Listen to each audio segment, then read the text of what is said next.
Bismillahirrohmanirrohim. Muhtaram azizlar, qiyomat qoyim bo'lgandan keyin hamma so'roq savol qilinib bo'ladi. Azoblanadiganlar azoblanadi va biz bilishimiz kerakki, kimiki bu dunyoda Allohga iymon keltirgan bo'lsa-ki, la ilaha illalloh Muhammadur Rasululloh degan bo'lsa-ki, kim Allohdan o'zga iloh yo'q, faqat yolg'iz Alloh deb bunda mustahkam turgan bo'lsa, albatta u jannatga kiradi. Gunohlari uchun ma'lum bir azoblarni olar. Alloh xohlasa kimlardir gunohlarini kechirib yuboradi. Bu Allohning irodasida. Shirk va kufrdan o'zimizni saqlagan holda boshqa gunohlarimiz uchun tavba tazarru qilib, istig'forlar aytib Allohdan rahmatidan umid qilib jannatga kiramiz. Jannatga azizlar bizni faqat Allohning rahmati olib kiradi. Mana shu Allohning rahmatini umid qilamiz. Hamma hisob kitoblardan o'tib bo'lgandan keyin Kavsar suvidan ham ichib seroblar bo'lamiz. Payg'ambarimiz alayhisolatu vasallamning o'zlarining qo'llaridan suv ichiladi azizlar.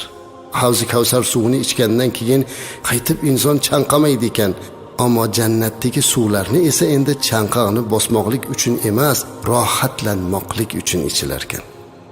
Hamma hisob kitoblar tugab jannat tomon kelyapti. Siz azizlar ham mana shu jannat tomon ketayotgan ichidasiz.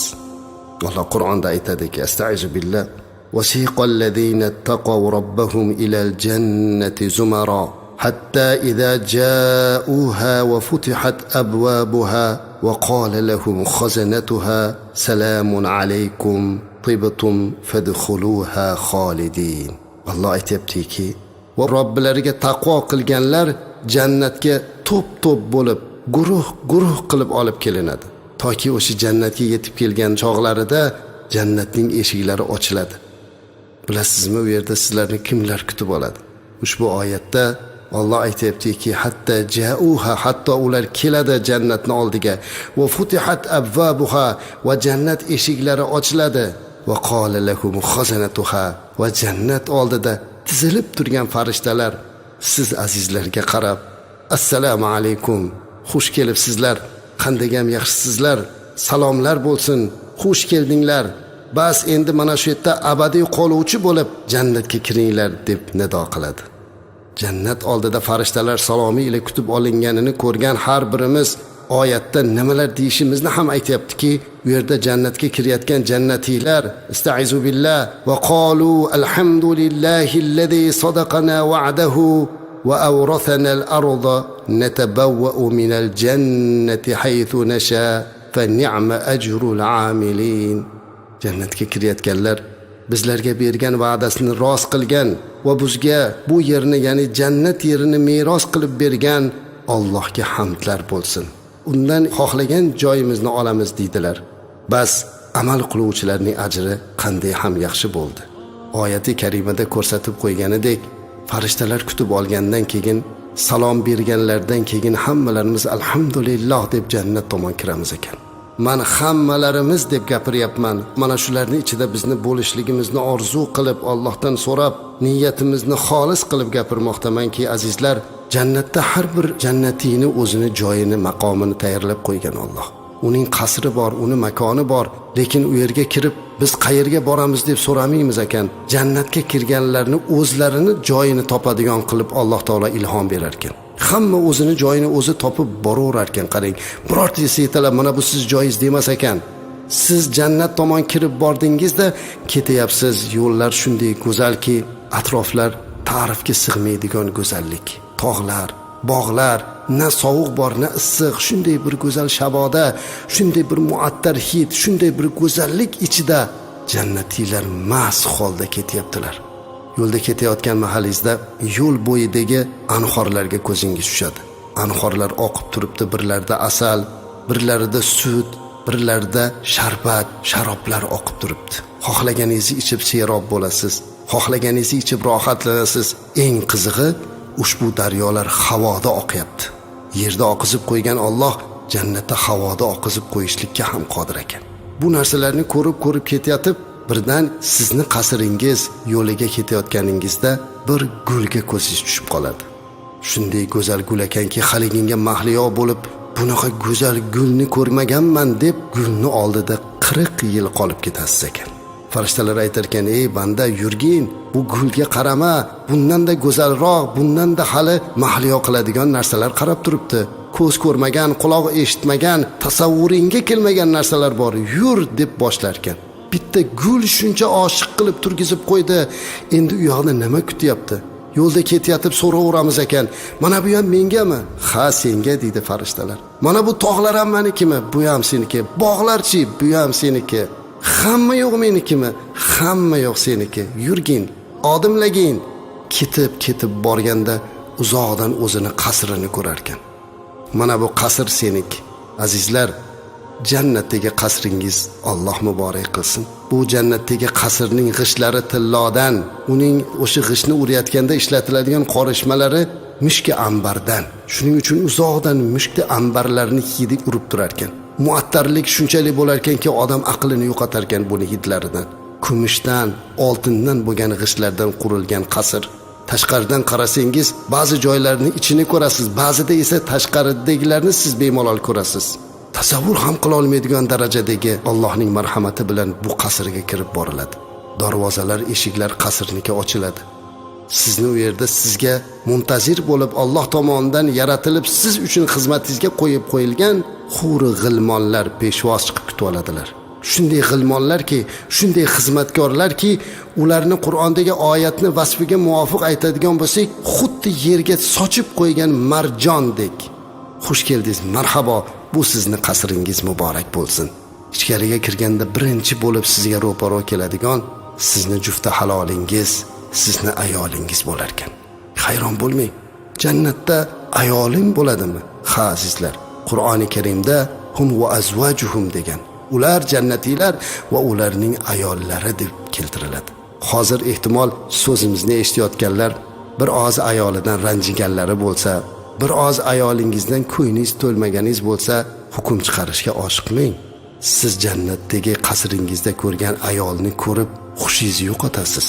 Mana shu meni ayolimmi deysiz? Ayolingiz shunday go'zal bo'lar ekanki, agar jannat ayolini bitta ro'moli bu dunyoga tushadigan bo'lsa, dunyo uni oldida lol. Jannatning qasrining ichiga kirsangiz, u yerda shunday bir jihozlar qilingan, hozirgi tilimiz bilan aytsak go'yoki divanga o'xshaganlar, suvriga o'xshagan narsalar har biri o'z joyida. Billur idishlar, ovqatlarni, suvlarni qo'ysa ichidan ko'rinib turadigan idishlar, uyning ichidagi muattarlik, mana bu narsalarni ko'rib oshiq bo'lasiz. Sizga hammasini tanishtiryapti. Ko'r buni deyapti farishtalar. Hamma oshiq. Tashqariga chiqasiz. Qasringizni orqasidagi bog'larni ko'rasiz. Bu dunyoda biror marta ko'rmagan mevalaringiz bor.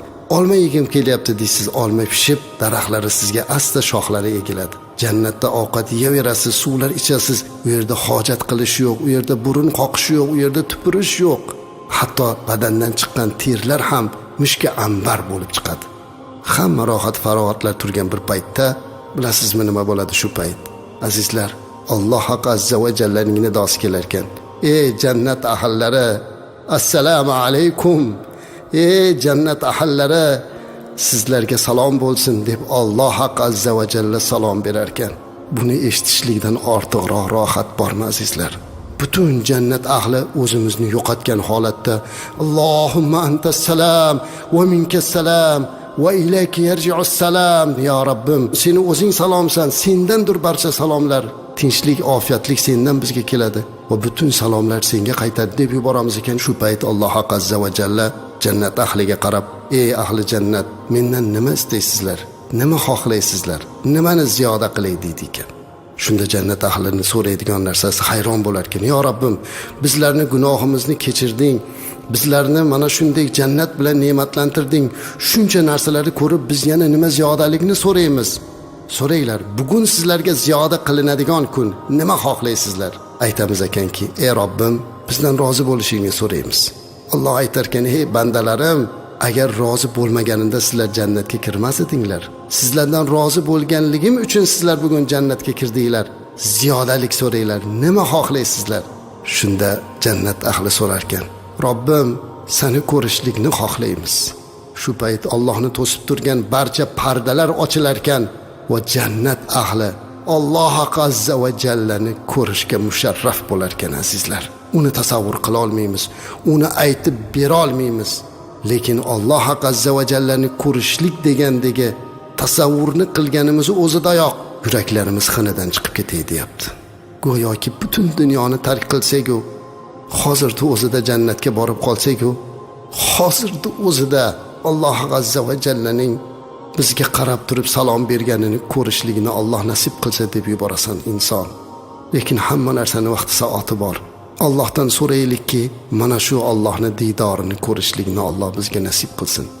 Allohning diydoridan keyin boshqa narsalar endi insonda jannatdagi ne'matlar endi hech narsa bo'lmay qoladi. Balki eng katta mukofot Alloh azza va jallani ko'rishlikdir. Mana bu siz bizlarga va'da qilingan narsaning eng buyuki bo'ladi. Jannatning sifatlarini gapirganimizda soatlab, kunlab gapirib berishimiz mumkin. Payg'ambarimiz alayhisolatu vasallam qancha gaplarni gapirib berganlar. Bugun biz bir ozgina mana shu jannatga Alloh bizni zavqimizni, shavqimizni oshirsin deb sayr qildik xolos. Allohdan so'rab qolaylikki, azizlar, jannatga kirishlikka intilaylik. Hammamiz uchun jannatdagi joyimizni hozirlab qo'yilgan ekan, shu dunyoda o'zida uni obod qilaylik. Payg'ambarimiz alayhisolatu vasallam kim subhanallohi bihamdihi va subhanallohul azim desa jannatga bir daraxt ekadi dedilar. Birgina zikr bilan bog'imizga daraxt ekamiz ekan. Daraxtni ko'paytiraylik azizlar. Yaxshi amallar bilan jannatdagi qasrlarimizni ko'paytiraylik. Modomiki hammamiz bir kuni Allohning mag'firatiga uchrab jannatga kirishni umid qilar ekanmiz, bir-birlarimizni gunohlarimizni kechirishni, bir-birlarimizni afv qilishni va bir-birlarimizni sevishni o'rganaylik. Alloh hammamizni jannatda jamlasin.